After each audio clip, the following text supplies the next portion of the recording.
The Master Tavern Keeper's History of the Old World.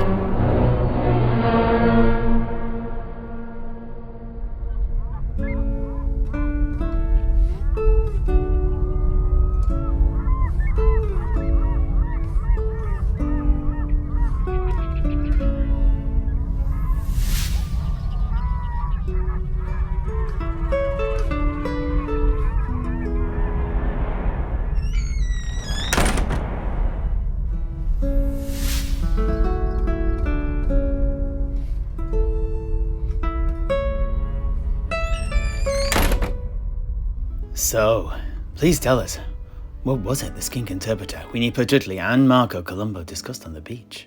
And what was in the tall baskets that the pterodon riders had left behind? Yeah, of course.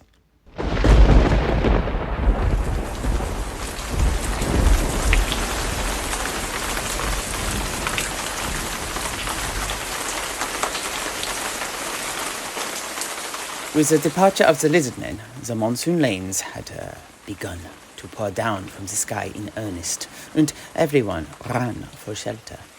All except Marco, my grandpapa, and his most trusted men. Marco had everyone drag the baskets left by the skinks to the locked hut, where they kept their treasure and other important supplies.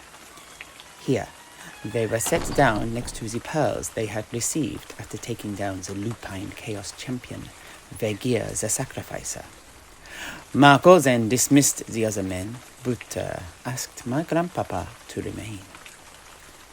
The hut was now very full. In addition to the 3 flat baskets of treasure, whose contents they had seen earlier, there were also now 9 tall baskets whose insides were a mystery. Please, go ahead, open them. My grandpapa pulled off the lid of the nearest basket. It was filled to the brim with pearls. He looked at Marco, one eyebrow raised. Carry on. Open them all. My grandpapa did as he was bade. The next 4 baskets were likewise filled with large pearls, but on opening the 5th, my grandpapa found it contained many large gourds of spices and a good number of smaller gourds containing potions. They seemed very familiar. My grandpapa held up a pair for Marco. Yes, Frederick, you do recognize them. Those are the gourds we were given by the lizard men after agreeing to be their attack dogs. They are the gourds that were stolen by the deserter Giovanni. That no good son of a rat catcher, Giacomo Gianotti of Maragliano. My grandpapa was taken aback. Go ahead, open the rest. My grandpapa whipped off the remaining 3 lids. In one he found the Tilean gold coins that Giovanni had taken from the stolen pay chest. In another lay the looted treasures from the dark elf doomleaver they had defeated, and the last basket contained the bags of gunpowder that the mutineers had taken. Come, Frederick. Let us get back to our wine and I will explain everything.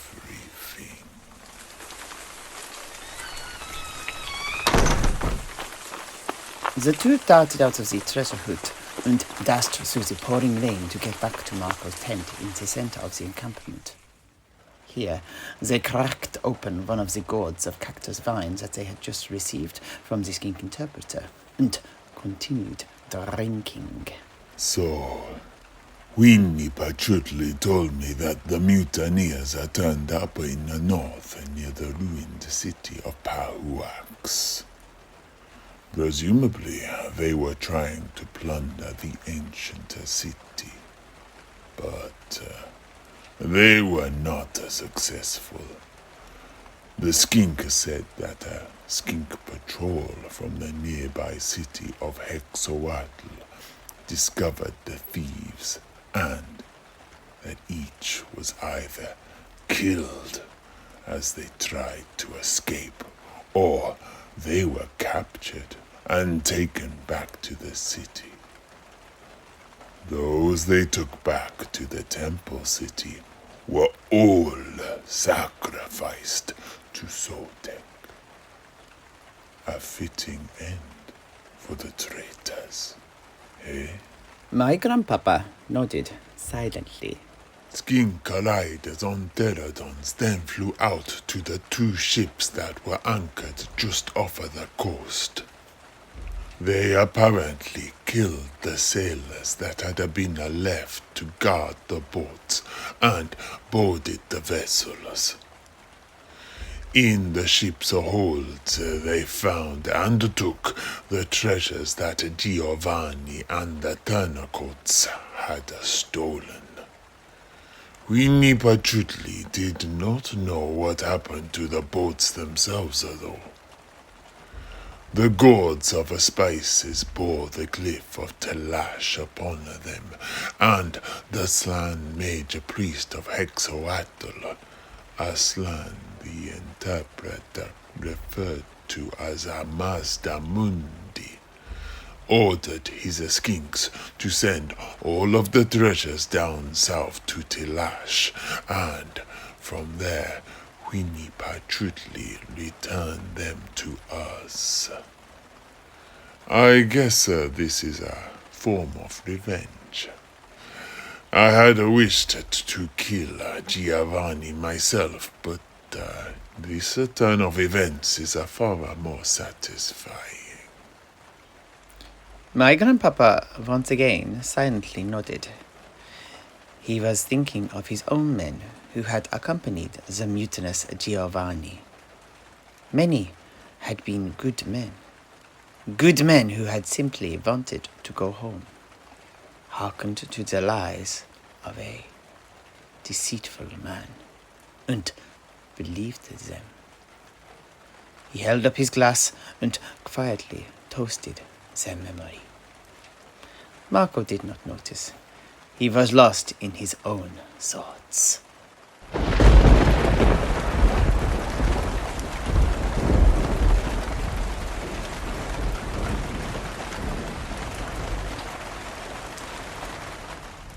And so that is the good news. Now on to the bad.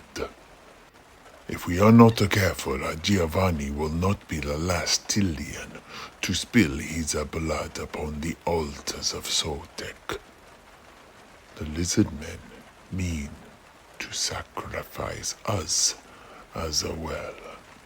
Winnie truthfully told me that in 2 weeks the whole city of Talash will be celebrating the coming of Sotek with a 3-day festival that culminates in a ritual to offer thanks to their serpent god. He invited us all to attend this final day.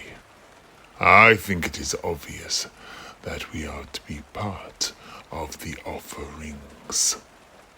With our depleted numbers, we are now vulnerable to being overwhelmed and captured.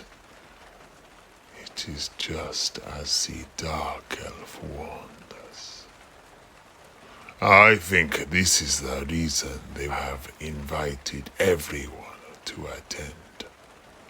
Up until this point, I was the only one allowed to go to the city. My grandpapa once again nodded in agreement. We are rich enough. It is a time we are left. How goes the repairs? My grandpapa went on to explain that the boat would be finished and ready to set sail in about a week, although he foresaw that the monsoon rains would potentially slow things down. He also had concerns with regards the accompanying winds. They were blowing in a southwesterly direction, which would make navigating away from the island of Tonda, past the mainland, and into the open waters of the Great Ocean more difficult. It was now Marco's turn to nod thoughtfully. Such things are in the lap of the gods. Get the boat ready, and let us put our trust in the hands of Mermedia. And this is exactly what my grandpapa did. As he had anticipated, the heavy rain and stormy weather slowed down the repairs. It was, however, fortunate that he had dry-docked the vessel, or he would never have been able to finish it in time. As it was, the boat hit the waters of the harbour on the second day of the festival of Sotek. Mermedia also played her part, and the very same morning that the old Pintolaga returned to the sea, the winds changed and began blowing to the northeast. This was the moment. The ship was loaded up with everything that they needed, from fresh water and rations to the massive pile of treasures. It was finally time to leave. Marco addressed the survivors upon the deck of the boat. It is time. It is time to go home. I think the words of the poet laureate of Norderland, Vols Boltzmann, can sum up my feelings better than I ever could. O sailors, O friends, our fearful trip is done. Our ship has weathered foe and woe, and the prize we sought is won. Our home is still so far, but our vessel is grim with purpose. Our steady keel, our guiding star, no demon can reverse us. So let us start. Hold the anchor, unfurl the sails. To yonder horizon look hard and sharp. To our home, let's take these tales. And with that, Marco and his men hauled anchor and set sail. The next day, the skinks and their flying creatures found naught but an empty, abandoned encampment when they came to round up the Tileans. Marco and his men had escaped the clutches of the lizard men, but they were not home yet, and the shores of Lustria threw up one last obstacle for Marco and his crew as their ship passed near the vampire coast.